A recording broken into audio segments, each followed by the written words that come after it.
Righty guys, good morning. A little bit of a slower morning this morning than we have seen, which is nice and not in a way. It's giving you a little bit more time to relax, but it's giving you a little bit less activity to trade. But nonetheless, we do have a little bit of movement. DAX is coming back off now. Right, we're going to do Bank of England. We'll move through it reasonably quick because we have got live trading floor a little bit later, so I've got to do that.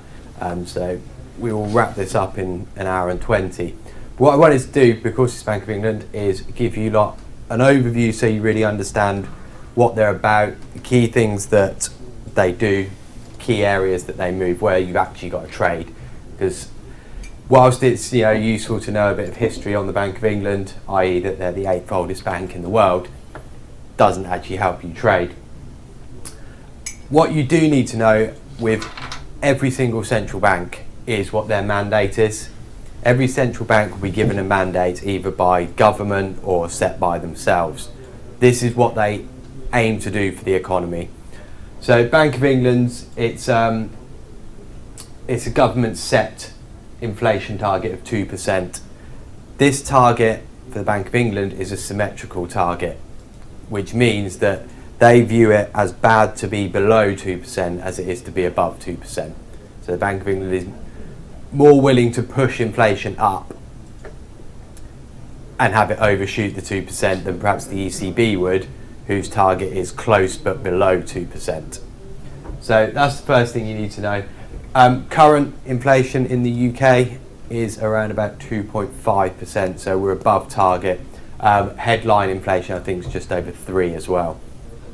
So core and headline. Difference between core and headline inflation: core inflation doesn't take into account energy prices and food prices, which are generally the more volatile things. So everyone happy with their mandate? Cool.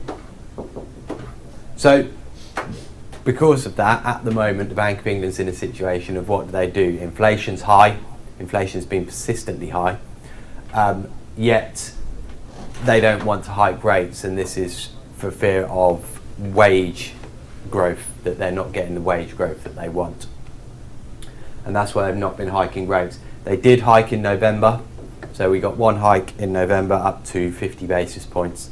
Prior to that, they had cut rates post-Brexit in August 2016. They cut rates then. They've then put that 25 basis points back on. Right, now in terms of members, I spoke about this briefly last night, in terms of who they are. The way the Bank of England works is they have 5 members appointed by the bank. They then have 4 members appointed by the Chancellor. So whilst they're supposedly independent, you could argue they're not entirely, because the government does have these 4 external members that they appoint that report back to government. The theory is that it means that the Bank of England is always informed on what the government is doing with fiscal policy to help some of their monetary policy, but I do wonder if there's an element of lack of independence there slightly. But in terms of today, it's all about, your focus will shift depending upon what expectations are. Now the expectations for today are skewed towards something more hawkish. So you get a vote, so every member gets a vote, and this vote gets published. Unlike you will with other central banks, this will get published. And it is basically a winner takes all vote. So if 5 of them vote for one thing, that's the decision, irrelevant of what Carney decides. Carney's the governor. With a lot of other central banks, ultimately there is a consensus formed, but it's the governor that has the final say. Not so on the Bank of England. Everyone has their own vote. So in terms of hawkish dovishness, Ramsden and Cunliffe, who are both on the board, are the most dovish. They voted against the hike in September. So they hiked 25 basis points, and those 2 voted against it, so it was a 7-2 vote. They're unlikely to be relevant today because of the fact that the expectation is for a 9-0, so everyone to vote for unchanged. it is highly, highly unlikely that they will go and vote for a rate cut. They've never voted for a rate cut in the past, so they're not now going to vote for a rate cut. So in a sense, these two are irrelevant. So there's two gone. What we're focusing on today is the Hawks, these bottom three, and you could in fact include Vliga in that now. Any of these voting for a hike. The idea being that if people vote for a hike now, it implies that there is a greater likelihood of a hike coming in the future, because it's going to take one less person to join them to vote for that hike in. Saunders and McCafferty, they're both government appointed external members. They have both generally been the first to vote for a hike or the most keen to vote for a hike. So that's the current situation with board members.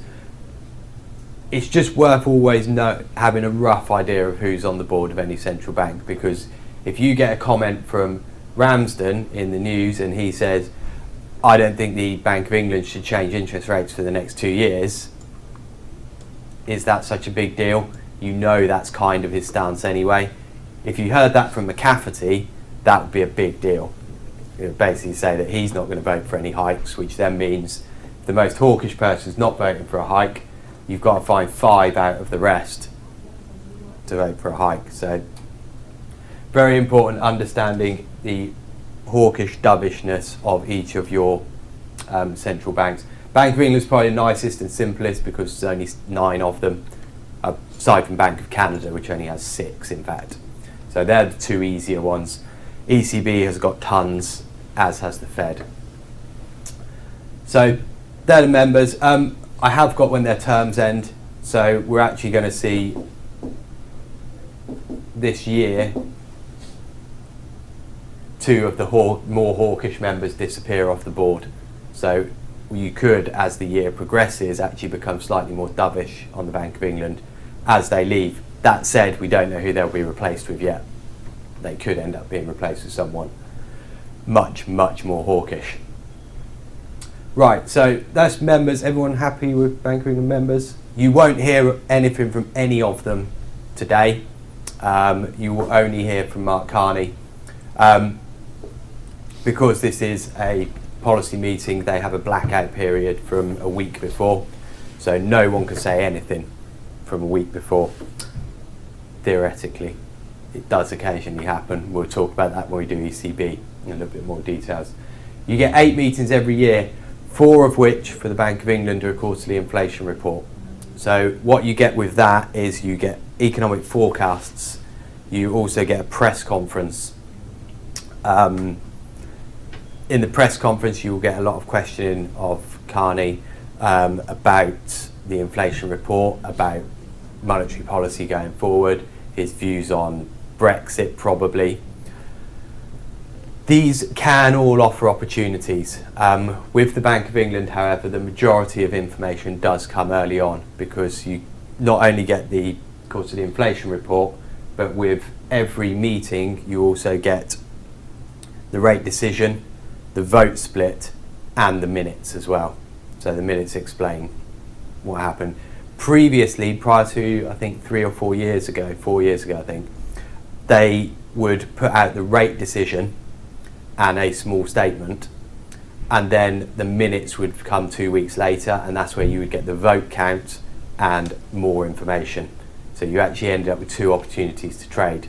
And way back, this used to be monthly, so you got 12 meetings a year with 12 minutes. Now you get 8 meetings and that's it. So your opportunities dropped by a third on Bank of England in the last 10 years. Now, in terms of how the meetings work, you get a first meeting. This is last Thursday. So just something to bear in mind, all the recent volatility hadn't happened when this last meeting was conducted. So what happened in this meeting may well have changed by the time they get to the second and third meetings. It shouldn't theoretically, but it could well have. So that'll be a discussion of recent data. As I was saying yesterday, growth's picked up in the UK.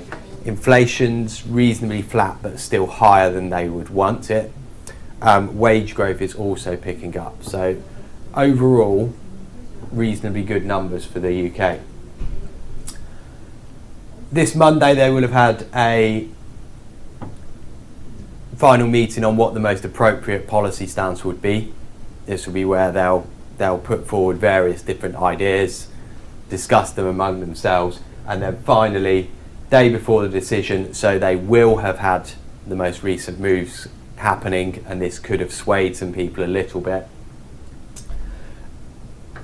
Carney will take all this information on and he'll put forward a policy recommendation. So in a sense, there is an element that the governor decides, but that still has to be then voted on. And there have been instances in the past where his policy has actually been voted against. So he puts it forward on Monday. They will then vote. Anyone who votes against it does have to explain why, and that's where it will come up in the minutes. So you'll get an explanation of perhaps why certain people voted for or against.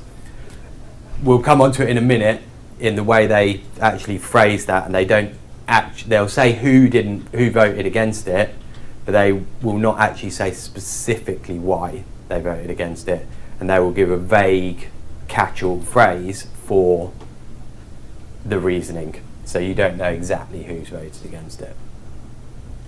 Sorry, you don't know. You know who's exactly voted against it. You don't know whose precise reasons are what. So that's the way the meeting process goes. You then get, on the day, the release. All of the info comes out at 12 o'clock. Everyone happy with that? Sweet. Right. Quick look at their toolkit, and these are the things that they are going to give you information on what their policy decisions are based around. You get a bank rate. Bank of England only publishes one rate. They don't publish various rates. The ECB, for example, will publish a refinancing rate, a marginal lending rate, and a deposit rate. Bank of England doesn't do this. All they have is a bank rate. The idea behind the bank rate is that that's the interest that the Bank of England will pay on any deposits at the Bank of England. So if you put your money there, you gain that amount of interest by putting your money. You've got to be a commercial bank. Like, I can't turn up and go, oh, here's 50 quid, can you look after it? But the theory behind the one rate system is that no one's going to lend money to anyone else at a lower rate than this, because of the fact that you're exposing yourself to a greater credit risk than that. So it enforces rates to be higher than that rate. Bank of England can then influence the rate to the upside by lending more money into the economy. So if you get more money in the economy, it's easier to obtain money. So if I go to one of you and say, I want to borrow some money, and you say, well, the rate's this, I know that there's lots of money around, so I just go to someone else, which keeps the rate lower. Money comes out of the system, it's harder to get money. Someone with money can ask for a higher interest rate. So that's their bank rate. So you get one rate that you need to focus on, currently 0.5%.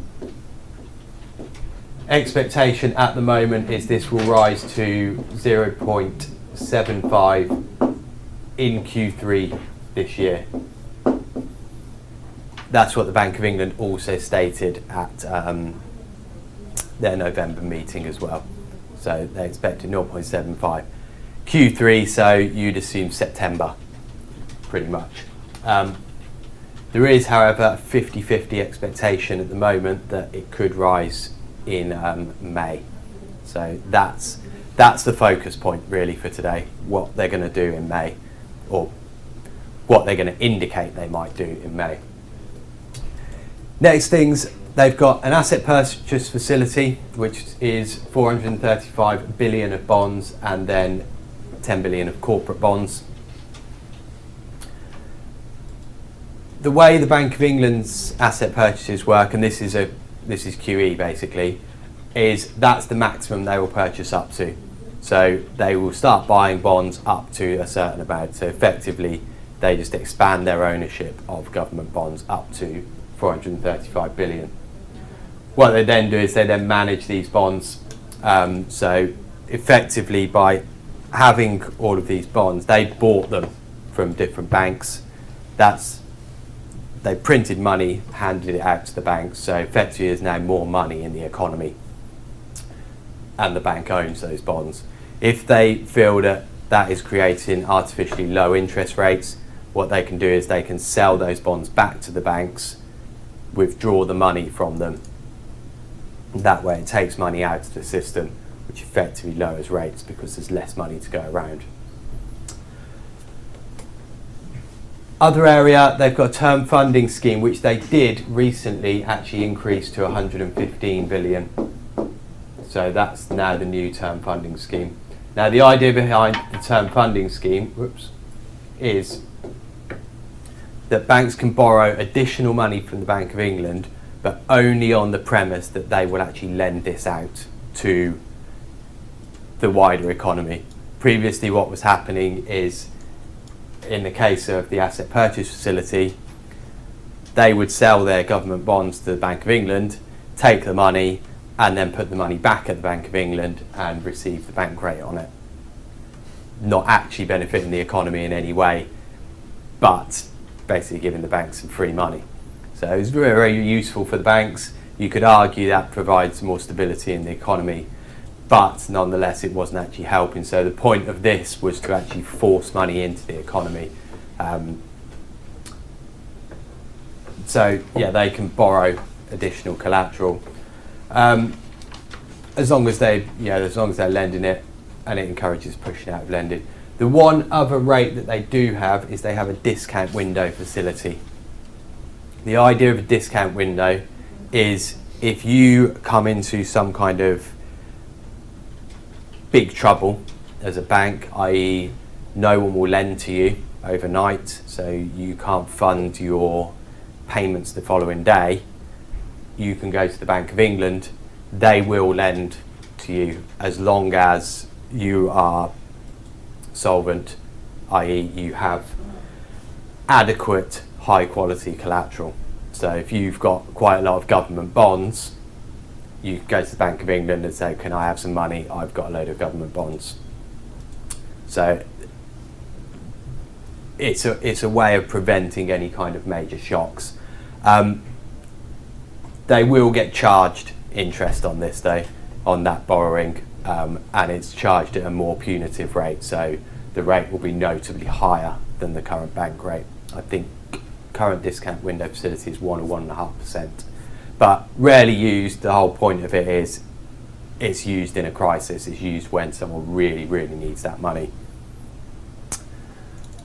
So that's the toolkit. In terms of what you get when you get the rate decision, you get information on the rate. You then also get information on the asset purchase facility. They're the main two. You also get a vote on each as well. So you will get, likely today, you'll get 9-0 on rates, 9-0 on asset purchases, and then 9-0 on corporate bonds. The asset purchases and corporate bonds is an area that will not get any focus today. No one's expecting any movement in this. Bank of England has been quite clear that they're not changing that for some time. So at some point in the future, they will signal that they are going to reduce their holdings of government bonds, their asset purchase facility, and they will, like the Fed, which we'll do when we talk about the Fed in later weeks, they will likely explain how they're going to do that. The Fed's given them a nice little template to do it, so they're likely to follow that. So that's Bank of England in terms of their toolkit, the things that you need to be watching out for, basically. Everything else is a little bit more superfluous, but these are the main points. Okay, little example of what happened in terms of their movements in rates. This was 2003 all the way up to 2008 peak, so we got up to 5.75% at the high, and then they dropped this within 6 months from 5% down to 0.5%. So big drops, and then it's just totally flatlined since then. We got a further cut, that was last August post Brexit, so they cut it once again, another 25 basis points, stayed, and then they've recently pushed it back up in November. In terms of their asset purchase facility, their ownership of bonds went from 70 billion in Q2 2009 right the way up to 435 billion. And again, that was done in stages. It moved up to 375, and then post Brexit, once again, they then bumped that back up to another 435 billion. So basically just adding more liquidity into the system. So that's been their history. We are, as you can see, right at the lows in terms of interest rates, which does play into the idea of raising rates to give more room to cut rates in future.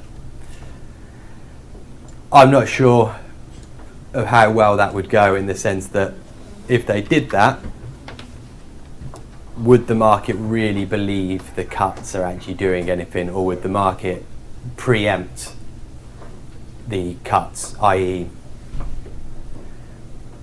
they would preempt fear going forward, so Bank of England would hike rates and people would then start taking their money out of the system, putting it into very safe deposits, which would then perpetuate a fall, forcing the Bank of England to cut rates once again. So I'm not sure if they can raise rates with that premise. That's a personal view more than anything else. All right, so now know how they do things.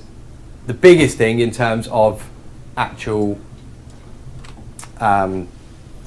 decisions and where you can make some money is how they communicate their policy.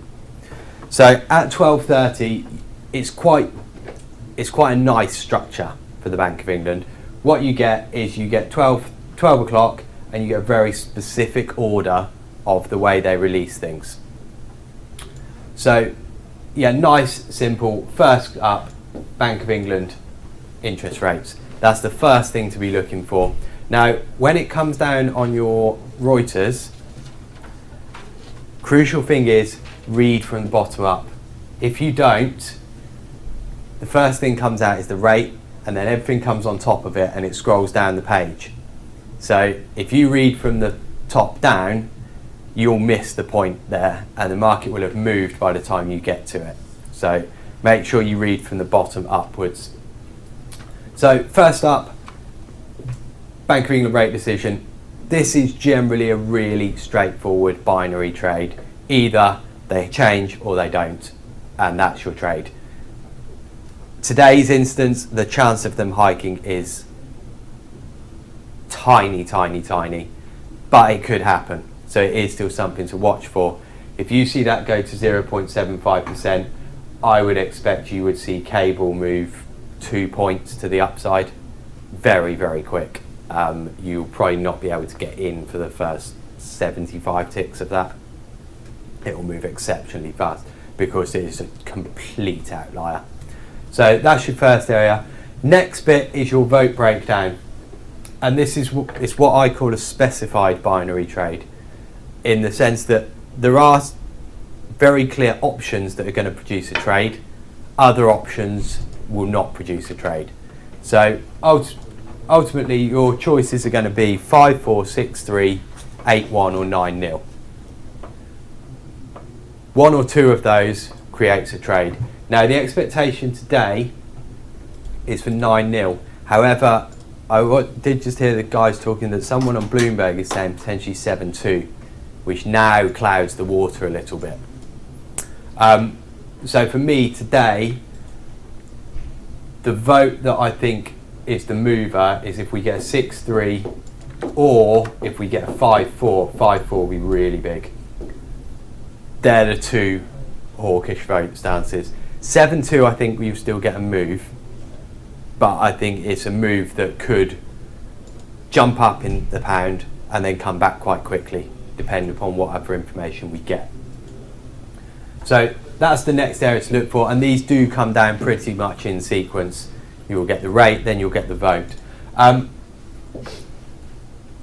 have a chat to Demetrius in a bit about whether that's a solid 7.2 is the expectation, or whether it's someone on Bloomberg TV saying 7.2. If it is the expectation, then all of a sudden 9-0 actually now becomes a trade.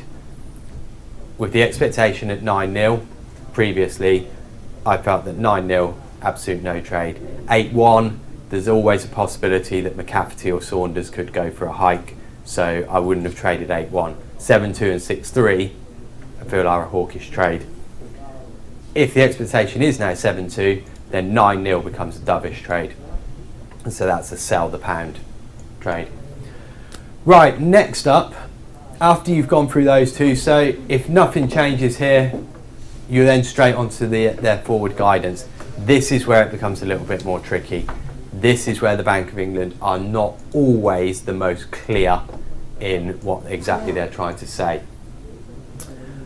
But there'll be various different phrasings relating to different things, and we'll go through each of the sections that they talk about in a second. Nice little example, interest rates may need to rise by somewhat greater extent than implied by markets. The Bank of England does like to do this. Most other central banks will not comment on what the market thinks the interest rate should be. The Bank of England will. And so what we have today is a possibility that because there's a 50-50 chance of a rate hike in May, they could either firm up the market's view of that, or they could reduce the market's view of that. So we've got very much a two-way trade there. I think there's as much chance of one as there is of another, and with a 50-50 pricing, you could get a sway one way or another. Pricing, by the way, I perhaps should have covered that, is down to, let me just bring in, that's a short sterling ladder. And what that's telling you, this is the short sterling in June contract.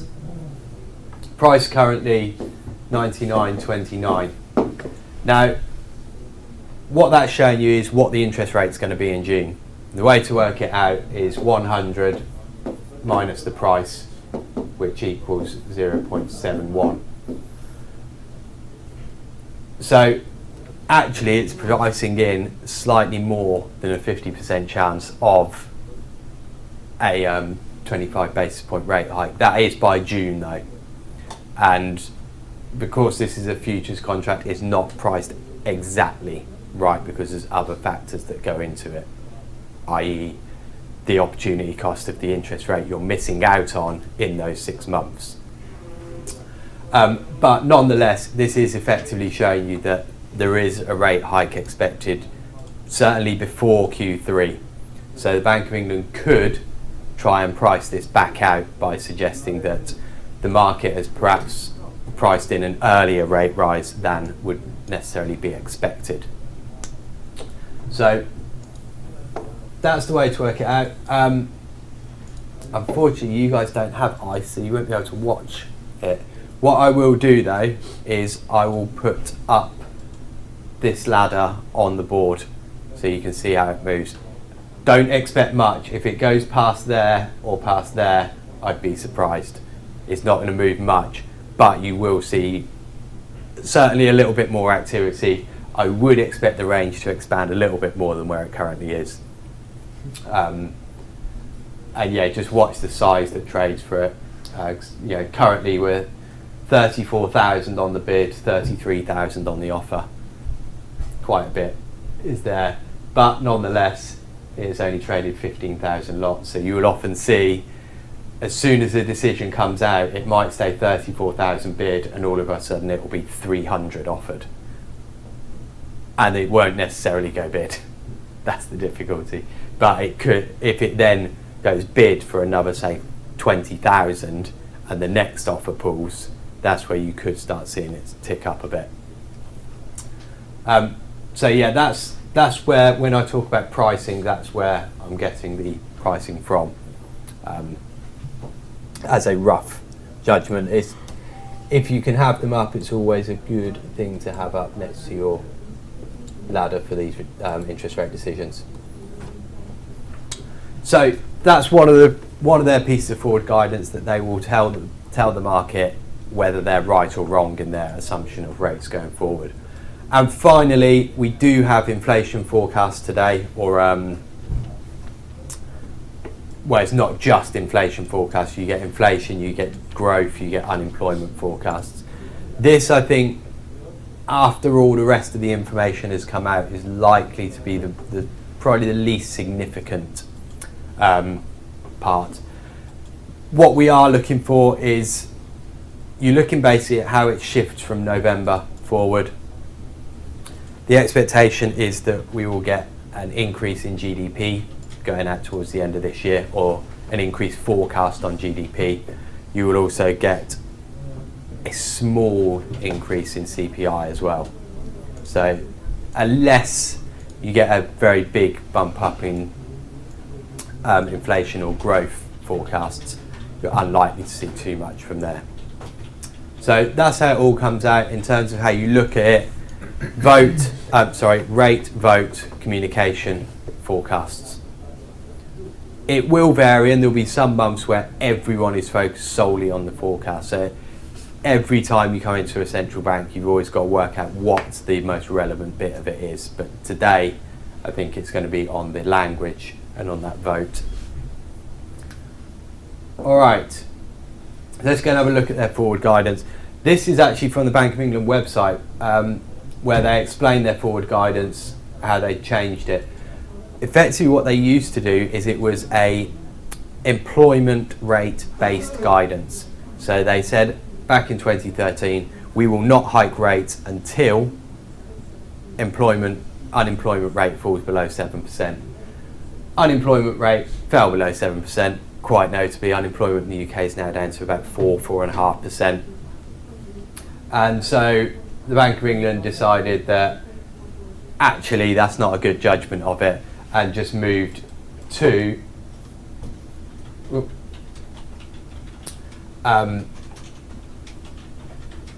where's the phrase? There it is. I'll use black. Any interest rate rises are likely to be gradual and limited. And that is their current sort of catch-all forward guidance on rates. So that's one phrase to look out for. It should appear in every Bank of England statement. If it doesn't, or if they change part of it, that's quite a significant shift. That's probably, aside from a vote change or an actual rate change, that's the most significant thing that the Bank of England can change. What you then also get is, you get, as I've mentioned, a guidance on the market's pricing as well. You also get the Bank of England's view of inflation. So they will mention something about inflation. Last month they mentioned that inflation was close to its peak. So we'll now have to see this month whether we're still near its peak or not. They may well say that it has fallen back from its peak, or that inflation remains at its peak. If it remains at its peak, they may well qualify this, and I'll show you ways that they can. Now, the other side of things is, with a lot of the statements that the Bank of England puts out, they will put in a qualifier in terms of some, most, or all. And what this serves to do is give you a little bit more clue as to whether they're more likely to move. In September, the phrase was, all members see a withdrawal of stimulus in the coming months. So that was a very, very clear sign that it wasn't that some of them had talked about it. They basically were all in agreement that they were going to do something and remove stimulus in the coming months. So that gives you your strength of guidance, and is also a way of them telling you the reasons that people voted for or against. the rate hike or unchanged, for example. So if they said some members see further rate hikes this year, you can have a reasonable judgment that if McCafferty, Saunders and Vliga voted against it, they're the sum, and that was their reasoning. There is a hyperlink there which I can put on the group. It gives you all of the statements, like the full statement, not the sort of abridged version that you will get on Reuters. But ultimately, from a trading point of view, you're not going to be able to read that whole statement and trade off it. By the time you've read it, the activity's done. So let's move on to how they actually talk these things through. What they like to use as a phrase on inflation, particularly when it's getting high, is that the Bank of England is closer to limits of tolerance on inflation overshoot. So I'm going to be looking out for that phrase today. If we see anything towards along the lines of they're at their limits of tolerance. At the same time, this was a Bank of England catch-all phrase at the beginning of last year that they could respond in either direction. This was where there was still sort of uncertainty post-Brexit, and they said that rates could respond in either direction. So they were basically saying they could cut interest rates to zero at that point. On market pricing, and this is where the Bank of England is a little bit tricky, that they don't always tell you something on certain things. So this could be totally missing today and we just won't hear anything about it. That's the frustration with Bank of England. That's where it gets quite hard to read through and interpret everything, because there's a lot to read and still you may not actually get the information you want at all. But they said first hike at the end of 2018. Market in recent days has priced an earlier move. That's the point that I think today could be quite a big one. That because yields have risen recently, they could suggest that the market has priced in an earlier move than the Bank of England expects. So that's one phrase on pricing. That's the dovish phrasing on pricing. They give a more neutral view of inflation in March, that price pressures are clearly evident. And here's the use of some. Some consider reducing stimulus after relatively little further upside on growth and inflation. At this point, the vote, I believe, was 7-2 on that meeting for a hike. So yeah, they don't want to see much more on growth or inflation. So effectively, this is the advancement of they're close to the limits of tolerance, and some people believe even then that should change. In May, some need relatively little further upside on growth and inflation. Oh, sorry, just relatively little, and they drop further on growth and inflation to consider voting for tighter policy. So again, this is still keeping that point going, but it's made it slightly stronger with little upside, not little further upside. Very nuanced, some of these things, in terms of the subtle changes that can sort of show quite a strong change. And then this is the side where they're actually saying that the market is underpricing rates, and rates to rise by somewhat greater extent than implied by markets. And this is the flip side today, where if they want to make people really believe that they are going to hike in May, they could use this phrase, that rates to rise by a somewhat greater extent. So they're the two things that I'm going to be watching for: somewhat greater extent and priced in an earlier move. You got to trade either way. I think that's quite nice today. You don't often get these situations where you have an either way trade.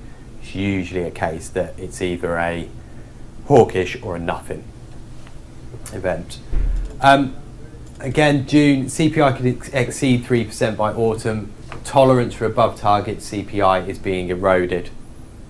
So this again is another area that they could come back to, and that's something that they could bring in today. Because they've already said that it's close to its peak. They have said that they expect it to decline So it's expected to decline, but if they say it remains at its peak, they could then say that tolerance is being eroded. All agree that a rate hike would be gradual and limited, and then no reference to market pricing. August, inflation to peak around October, so a little bit more specific. Inflation and the economy is broadly similar to the May QIR, basically saying nothing's really changed from previous. Some tightening of policy to return inflation to target. So they are starting to sort of build into the suggestion that they do need some tightening. Policy need to be tightened by somewhat greater extent than expected again. So keep hammering this point home. They're really trying. What the reason for this is they don't want to shock the market when they do something. So by telling the market you need to get a little bit closer to a rate hike, when they do a rate hike, it's not a major shock. This again has now changed. Sorry, just got a quick question. Okay, thanks, right. Is there a chance we can watch or hear them online because Bloomberg is with a delay? Periscope's got a different stuff. Yeah, there we go then. Yeah, try Periscope on Twitter, Peter. I assume you're talking about the press conference. If you are talking about the press conference, then yeah, the best thing is to try and watch it online.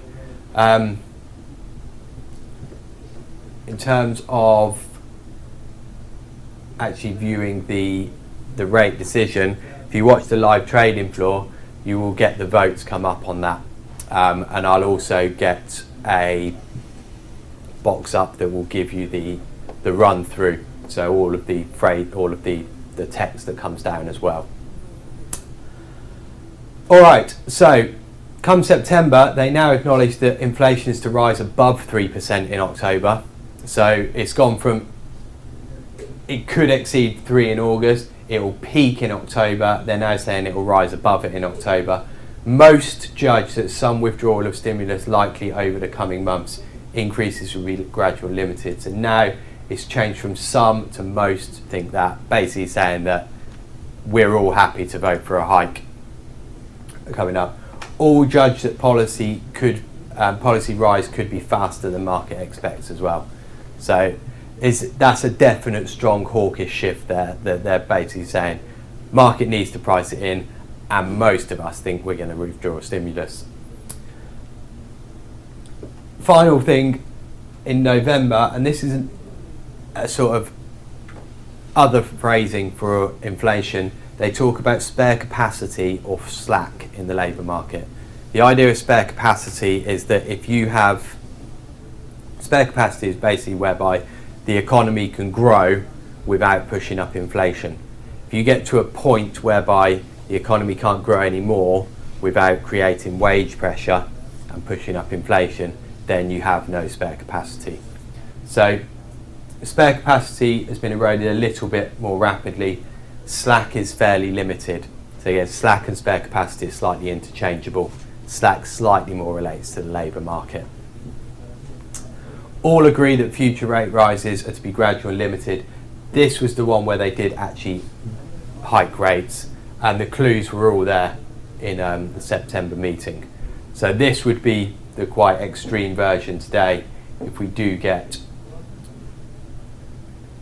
either most talking about withdrawal of stimulus, or all judging the policy could be raised faster than market expects. So there are various different ways that they communicate. The difficulty with the Bank of England, and we'll see the difference with, say, the ECB in future, is that, as you can see, they chop and change exactly the way they phrase their comments on inflation, on market pricing, on stimulus, whereas the ECB has a very, very clear strapline for it. And if that changes, you know it's changed. There's no sort of ambiguity with it, whereas the Bank of England, there is a distinct degree of ambiguity. Right, everyone happy with their forward guidance? Yeah. We'll have a quick look in a minute at a couple of different ways to trade it. this is how it will come out. Like I say, read it from the bottom. So rate, vote, reference to stimulus, forward guidance, and then you will have this element of most and all comes in.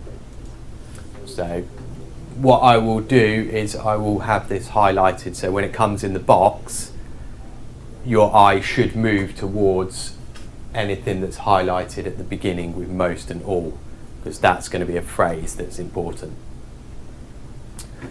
So I'll talk that through before Bank of England actually kicks off. So yeah, that's how it will all come out. It'll drop down real quick. The squawk will try and squawk it all at the same time as well. The best bit of advice I would have on any situation like this is know what you're going to trade beforehand, because if you don't, you'll see a load of writing, you'll hear the squawk, you'll pick out the first thing that gives you a reason to trade and you'll trade that, which may not be the most important piece of information. So be clear on what you're going to do. Obviously there is priority in terms of rate first then vote. So for me, if the vote changes, I don't care what the rest of it says. If that's a 6-3 vote, pound's going up, FTSE's going down, I'll then have a brief scan of the rest of it, but the first thing I'm going to do is get in that trade and then look at everything else. If the vote comes out at 8-0 and 9-1, I'm then going to read through or scan through the bits that are important and then think about what I'm going to trade. Because of the fact you do have time when that happens, because other people are doing the same thing. Some people will dive straight in on the 9-0 and they'll go, that's dovish, sell the pound, and then they might see something along the lines of rates will need to rise at a somewhat greater extent. The pound goes straight up and they all get caught, and often the best trade is just there as it goes back through that beginning point, because that's the point that everyone who sold it first panics and they all dive out of the trade. Right, what we're going to have a little look at is, we'll actually, you can have a go at trading this a little bit later on once we got the replay, is Bank of England in May. Now this was a bit of an outlier situation in terms of the vote. So this example is all about the vote change. Now look at the pound on it. What we've got is we'd had a drop down in the pound through 12777 to 12643, and that was on the snap election. This was the announcement of the election, this was the election. So you basically got a very nice head and shoulders and a symmetrical drop based on the election. Take it down to a slightly shorter time frame, and we've just broken out of this recent range, which is 127.24 to 59. So areas to the upside you want to be watching out for: 127.24, 127.59.60. Then you've got 77, and then you have got these little highs. You get these couple of highs here, and that was just like where we spiked up. It's a little bit difficult to see on this chart. There's one candle in the middle here that pulls back to 95s. We go to the downside, you've then got a little range between 26.78 and 26.44 is that little range to drop into and through. And then you've got these lows, which are these lows down here, to break if we go to the downside. Oops, it went back the other way. Okay, there you go. There's the slightly more detailed ones. This is on a 15-minute. So that's that old range, 24s to 61s. And with anything, with any central banks, whatever market you're going to trade, plan your chart beforehand. Look at exactly the different areas that you're likely to want to get in on. So when I show you the replay, you'll see how far it goes before you can really get in. So what you have to have is almost a range that you're going to say, right, we're currently trading at 127.00. I'm not going to be able to get in before 20 to the upside or 80 to the downside. What's got to come out that would still make me willing to sell it below 80 or buy it above 20? Because if it's a bit of a non-event one, you don't really want to be buying it after a 20 tick jump higher or selling it after a 10 tick drop lower. Whereas if it's a big deal, you do still want to do that. So what we'll do is I'll show you a video of it in a sec, and so you get a sense of how far it is likely to go, how far it's likely to go before you can actually get in as well. Downside, again, slightly more detailed look at this range, 26.78, midpoint of the range 26.54, and then you've got lows down at 44 to 39. So for me, the way I'd be looking at this is, if it is something dovish, I'll be happy to sell it into this range. So you might see a drop into the range, bounce, I'd be happy to sell below 80s with a target of a move through the range. Likewise, a jump into this range and I'd be happy to buy it above 24 with a target towards the top of the range at least. And then potentially higher up as well. So let's go have a look at the video and I'll try and explain it all to you a little bit.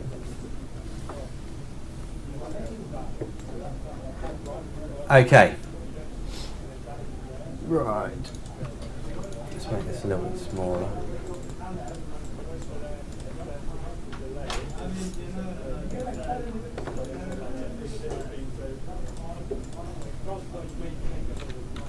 Right. Here we go. So what you're going to get is, at the bottom here, we're going to get the vote, the rate decision. You've got a cable over here, and you've got a little chart. I've given you a pretty big clue as to what happens. We move straight the way through that range. So that range was 24s was the bottom of the range, which is here. Top of the range is 60s, 77 that previous big area, and then you've got 95s right to the upside. So I'll get it playing.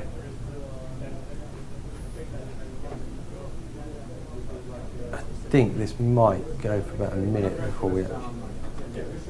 Right, here we go. So you'll notice in a second, we got still a few seconds to go, it will suddenly go a little bit thinner. It's where everyone just pulls. All of the market makers pull. We've got 10 seconds to go.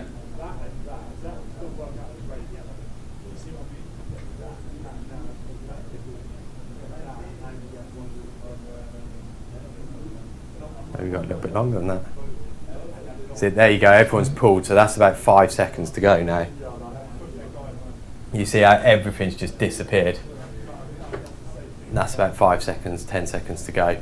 It's where all of the market making machines pull.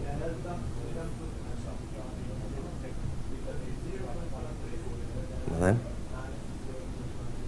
there you go. There's the decision. Now, I think this has probably come up slightly early because you're unlikely to be able to get in straight away there, down at 96s. The decision's come out, and what the decision is I was going to say 53, 5-3 on rates. The expectation on that day was 7-2, and that was the slightly hawkish expectation. It was 8-1 or 7-2 were the two expectations. 5-3 came out. So at the time there was only 8 members of the Bank of England because Charlotte Hogg had been removed because the fact she didn't disclose that her brother worked in trading at Barclays. Slight conflict of interest there, I'd suggest. So yeah, there you go. What happens? the jump, you watch your jump now, straight up 30 ticks, 40 ticks, we're up to 60s already. So realistically, by the time you've read it, you're going to have to be pretty quick to react. Right around 77s, you get a big bit of size, which you can then front run. And what you're watching for after this is more about how you trade it once you've got the info. So all the info's out now, you've read through it, you look here, this little dip of volume, that's an area you can have a go at buying it above. 77 was the level anyway. So you can have a go at buying above 77, and really all you're looking for now, we've established a high, at least short term. You're just looking for a move back up to that high. Now there's a couple of other things to be watching out for. 62s was the top of that old range. That's a range of 24 to 62. You get a real quick drop back down, and that's where to not panic, because it drops real quick back down to it, and that's where your charts do come in really important. It's often very easy to think, no, it's not going to matter, I'll just trade what I see. But all those levels are so important, because when it gets very busy, people only trade off levels. That's all the reference they've got. So having that still in mind, we dropped down. This is where the volume was originally, around 76. It was very low volume below, and you see it dropped straight the way down. 62 was the previous high, and then you've got this dip of volume just below it. Sorry, peak of volume. So you can use that as a stop effectively. You can buy 62s and have your stop below this bit of volume, so you can have a stop down at 55. And you can use those references that get created very, very quickly after these type of things to trade off. And then what happens is, after that initial sort of ramp up where everything seems like it's disappeared, you then have the opportunity to trade. It slows down a little bit more and it establishes ranges. So you know that a range has been established between 75 and 62, and then you've also got a range above 75 up towards 80s and then really 95. So you get these small little ranges, and what you can do is you can then trade within that range. So you don't want to be buying it and whilst we're below 75, you don't want to be buying it unless you're dropping to the low 60s. What was very easy to make a mistake doing is it goes 75 sixes and you go, yeah, it's going back up, and buy it there. It might well do, but it becomes quite a dangerous trade, because the fact it's very thin, it doesn't take much for someone to go, actually no, I want to sell it, and it drops straight back down very quickly. So then sits in this sort of tight area. Depending upon what the news is, so this is a 5-3. Your expectation on this is that this is going to turn into a bit of a continuation day. As it turns out, it doesn't. So that made this quite tricky, because you're expecting a continuation day.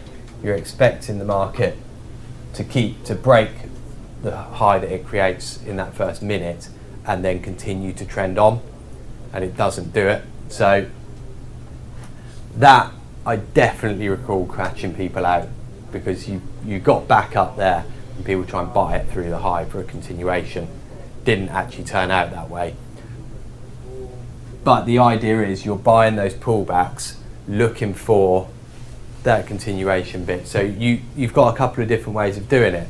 You can either just try and trade this range and just buy 60s and get out at mid 70s, or you can try and buy it and try and hold some part of your position for the larger move.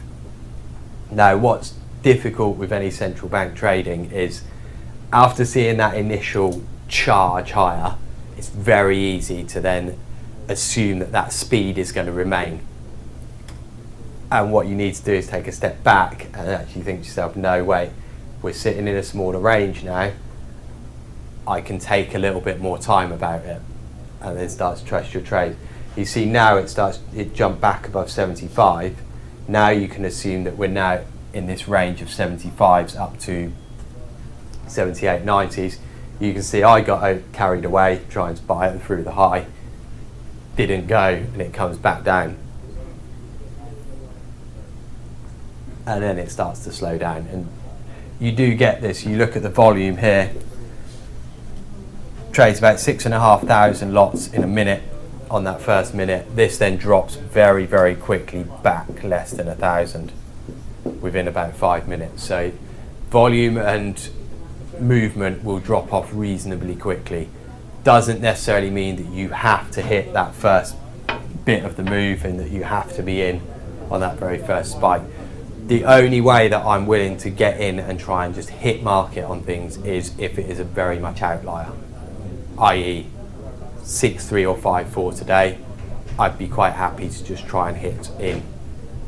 But still, you need to have, if we go back, even when it jumps, you need to have a sense of where to get in. So you've got those 24s just there. As soon as it jumps above it, look at the size it comes on. You've got 500 lots down there. You can try and hit in straight away. And you do, in some instances, get flicked back in as well. If you're trying after 70 ticks to front run some size, don't expect that to then be a big trade. It's more a case of, yes, do it. I don't see why you shouldn't do it. But if you're buying 77s, don't go thinking, oh yeah, I'm going to get out in the 20s.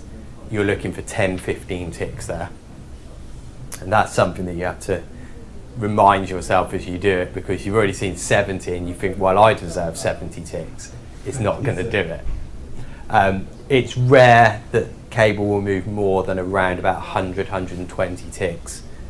So know your market, know that cable won't do too much more than that. So if you're getting in after 70, limit your expectations. Anything more than 20 further is probably pushing it. You're starting to get into the realms of hopefulness. And what then happens is the higher it goes, the more likely it is as it starts to come back, that it'll come back very fast. Because anyone who's got in earlier is sitting there going, I'm not getting out yet, I'm not getting out yet, I'm not getting out yet, I'm not getting out yet. It starts to come back and they all go, I'm out now, I'm out, and there's a scramble to get out. So that pullback when it happens can often be very fast and very violent. And you see it comes from 95s all the way ultimately back down to 60, so it's a full 35 tick pullback. So again, when you're trying to buy pullbacks on these things, just be a little bit aware that that first pullback to the first level you see is probably not the place. That's going to be the area that anyone who's still in sits there and goes, I'll just wait, I'll just wait, I'll just wait, and the moment it drops through, they all scramble out. So that very first pullback is perhaps not the place to go for. It's more the sort of push back, and in a way the similar type move, the way it goes up and sort of has that surge higher and then sort of explosive end, you almost see that on some of the pullbacks as well. It pulls back and then it runs out of energy on that drop. It has that final push, that final bit of speed. That's often the place to go, okay, that's the pullback, now I'll buy it.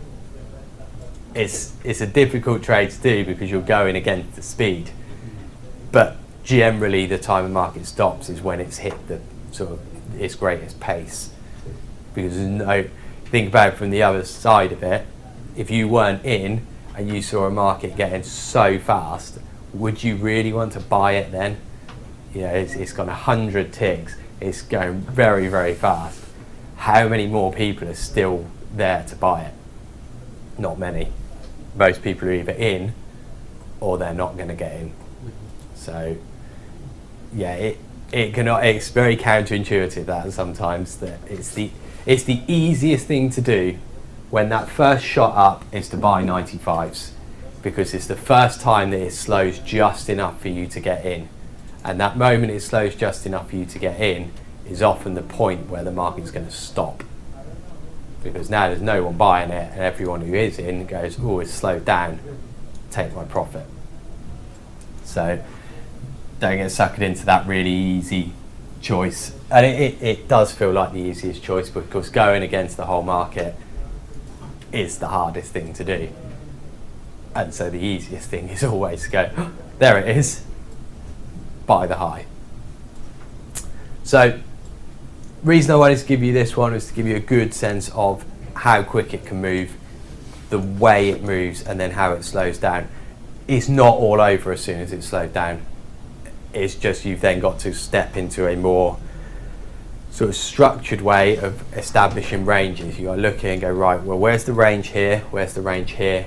Can I trade this range? Can I trade points that it pulls back to? And you do get those, and use the volume on your ladder.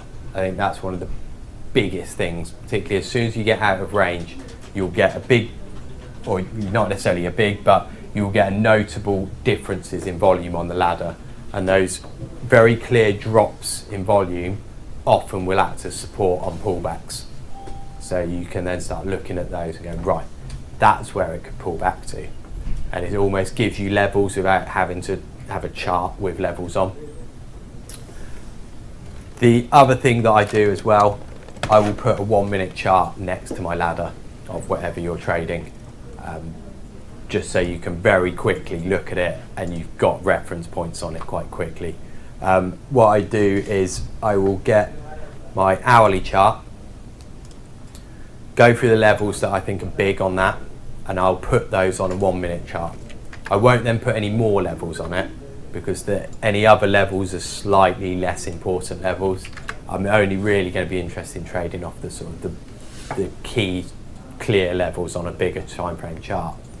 But with the 1 minute chart there, you get a quicker sense of whether it's touching levels, whether it's holding little areas, and you can then start seeing these little areas within it on that 1 minute chart. So have a 1 minute chart there ready, and yeah, that's how I'd go about trading it.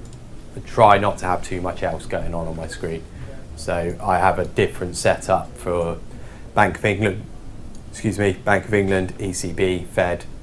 I have a different setup for each of them, as in on my TT at the moment I have got a FTSE, pound, bund, gilt, and that's pretty much it. Don't have any of the other equities. I'm not going to trade them. I don't need to worry about them. And the only thing that can end up happening is you go, oh look, something's going on in the S&P. It's irrelevant compared to how much the movement could be in the Bank of England on the FTSE. So I'm going to be focusing more on that. Right, so let's go have a quick run through of different trades that you can take on. First up is going to be your rate trade. There's only one trade here. It goes to 0.75%. If it does, that's a buy pound. That for me is a full size trade as well. That's the other thing you do need to decide. How much size you're willing to hit on these things. If they raise rates, that's a full size buy the pound trade. I do think that will go more than 100 ticks as well. I think that will go a long, long, long, long way.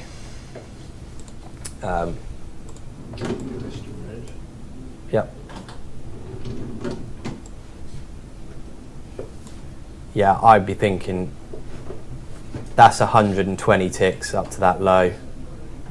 It wouldn't surprise me if we do manage to get up towards these highs up there. So minimum, I think 141 area would be the first target for me if they do a rate hike. Yeah, I think it'd be massive. It's not going to happen though, so let's not worry ourselves overly with that. Your next trade is, you've got the vote. So you've got a 5-4 or a 6-3 is a buy. 9-0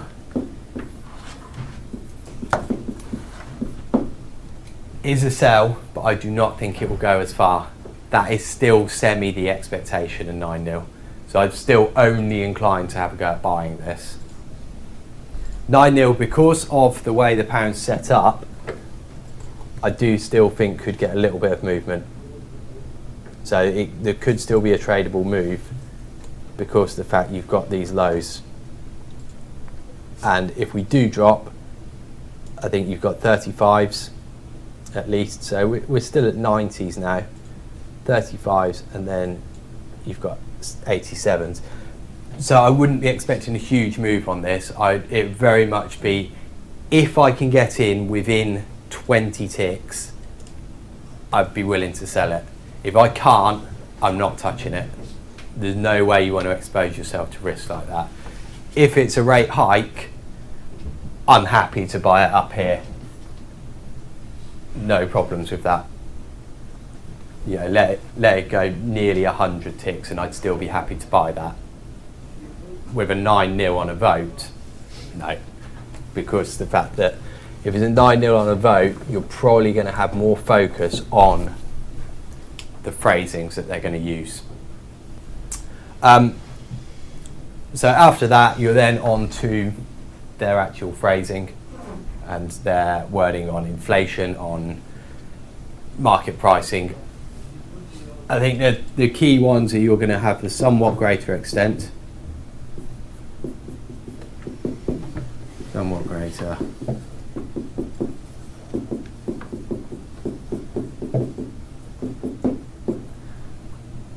And that again is going to be a buy.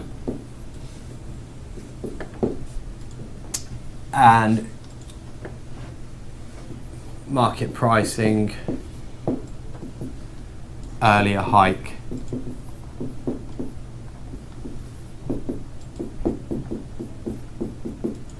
That's going to be a sell. They, I think, are probably the two key bits of phrasing that we're going to get from the Bank of England. The other areas that are then going to have, and this is where you're likely to get a bit of movement and then a trade, is on if they mention tolerance to inflation rates, and particularly if it's being eroded or tolerance is being reduced, something like that. They've not used the phrase tolerance in the past without effectively saying that they're running out of it, basically. The only other key area I'd be watching out for is with the quarterly inflation report, they make an interest rate assumption going forward. So the interest rate assumption is what they expect the interest rate to be, which influences what their forecasts are going to be of inflation, etc. Last time it was 2 hikes in 3 years. There is a very small possibility that they could change this and do 3. If they do that, then again, that I think is pretty much as big a deal as the vote. Because they're basically saying we're doing more hikes and the market's then going to have to go, right, we need to make sure this is going to happen. Around that as well, they could also say the next rate hike will be in Q3 or whatever, which then could end up pricing out that May move, which would be quite a dovish trade. So if they say that the first or the next rate hike will be Q3 2018, you're going to see pound sell off, and I think you'll go straight through that level. So they're pretty much the trades that I'm going to be looking out for. All through in the pound. I do think this one, particularly if you get a 5-4, that's a full size trade. That's one that I think will move like the one we just watched, where you will get a jump of 30, 40, 50 ticks like that, and then it will keep going. So I do think that is 5-4, 6-3 even. I think you could go for pretty much a full size trade on that. So yeah, we got a few opportunities there. Like I say, go through your charts, pick out any big levels on your hourly charts, put them all onto a 1 minute right next to you, and then go through in your mind just beforehand as well what exactly you'll do on any scenario, and also where you can imagine yourself getting in. So say for example, they say that there will be no further rate hike this year on the Bank of England. I would expect we're currently trading at 99s. I would still be happy to sell it here through that low, despite the fact that that will be 40 ticks lower than where it started. Because of the importance of that comment, I would still be confident that that's going to go. So I'd be happy to sell it through that low. 9-0 vote, because where we are, 40 ticks, I think will get us towards that low, and I wouldn't want to sell that. What I'd really be looking for there is it goes through the low and then comes back up, and then you can buy it. Because I don't think it's a big enough deal, a 9-0, because that is the expectation. Should we reset the volume on the ladder before the news comes out? Probably easier to see the reaction. If you can do that, yeah, I do think that's probably quite useful. Yeah, I think that's probably quite a useful thing to do. So yeah, go for that. Yeah, very useful. Any other points, central banks? No, I think that is probably it, really. Yeah, just all about think through exactly where you're going to get in, what you're going to do, and also what you expect to see. Like I say, if they say no more rate hikes this year, I expect it to go through this level, and because of the sort of weakness of this level now, I will expect an acceleration. I'd expect it at least down to 35, so I'd expect at least another 25 ticks on that, and probably a bit more as well. So I'd be looking for, if say they said that, to sell it through this low, and I'd be expecting, if it really picks up speed below 35, that's where I'd get out. So as it goes like 35, and it will probably then shoot down to 15s, 10s. As it shoots down, I'd get out there. Because the fact that final sort of flush of energy is often the low. At least to start with, there will probably be a chance to sell it and have another go at the low, but to start with, I'd get out there. Otherwise, you run the risk of seeing it come all the way back and then go again. And if it comes all the way back, how willing are you going to be to stay in? So, first trade's generally a fast one, then decide what you're going to do afterwards. That's where associating those smaller ranges, picking out those bits of low volume, high volume comes in so important. All right, we'll have a live trading floor up. I will also put up my Reuters box, so you'll be able to see that as it comes out as well. Okay, best luck guys online. Keep an eye on the live trading floor. I will try and talk through what's going on at the time as well. So I will see you all in 20 minutes, 25 minutes.